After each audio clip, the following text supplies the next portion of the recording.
بسم الله الرحمن الرحيم كسر دوادا يوتيوب كفايدة channel maanta waxaan noo wadaa baasto lagu darsanayo cagaar iyo salad iyo maxay ahayd hilib digaag lagu sameynayo markaa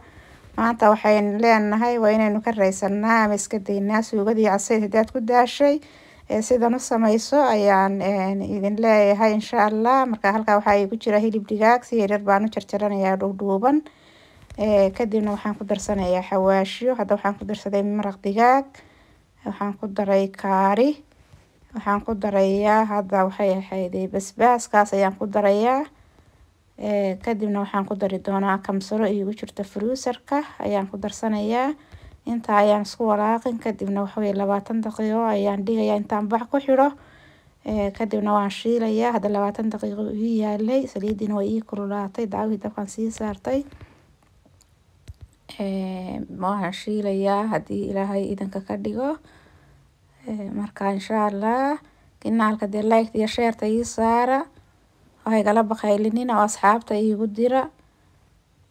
insha Allah asxaabta iigu dira dhiirigelin bay ii tahay idinkana waxba idin yeelmayso kilaan kala meel dheer bay gaarsiinaysaa hadda kuulinkii digaaga hilibka digaaga wuu ii bislaaday halka waxaan ku haystaa gobol qajaar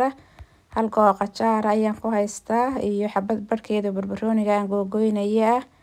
ayaan isaguna googoosanaya jeex tamaandha ayaan haystaa isaguna aan ka saaray dhexdii xoogaa salad ayaan isaguna halka ii yaala marka intaasaan isku googoosanaya haddii ilaahay idanka ka dhigo waa taas jeexiyanyada ahaa marka isagana waan googoosan insha Allah marka maanta waxaynu ka reysanaynaa suugadii baynu iska daynaa casayd sidan aynu sameysanaynaa caruurta laftirkeeda way ka heli doonaan hadaad u sameysid iskoolada iyo waxaan way u qaadan karaan marka sidan ugu sameysid marka insha Allah laga faa'iideysto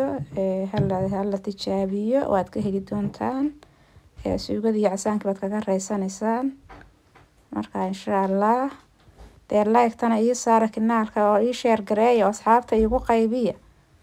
insha Allah share-tiin iyo like-tiin ma arko hadda waan diyaarsanayaa baastadii baan diyaarsan qaabkaan isugu dhex walaaqan doono marka insha Allah waad aragtaan intaasaan diyaarsanayaa marka haddana saladkii baan ku darsan doonaa haddii ilaahay idanka ka dhigo halkaas saladkii baan ku darsaday marka waan isku walaaqayaa waan is dhex gelinayaa marka waxba kuma aanan darin saladku waa sidiisii qofkii raba isagu lindhanaya waxa waa ku darsan karaa laakiin aan waxba kuma darinin sidaasaan ku sameysanayaa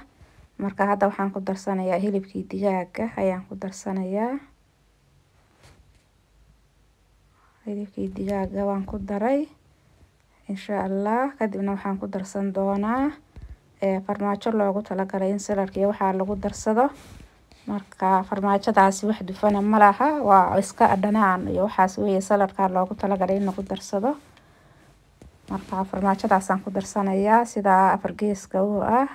waxa weeye midhaha kuskusan oo insha Allah waxba ku dari maayo laakiin qofkii hadhow raba baastada dareysan waxaas dusha kaga darsan karaa ama confresh iyo waxaas kreemada waxa loogu talagalay ayuu ku darsan karaa laakiin anigu sidaas aan u sameysanayaa marka insha Allah aad ugu mahadsantihiin waqtigiina iyo daawashadiina waaniga saasaan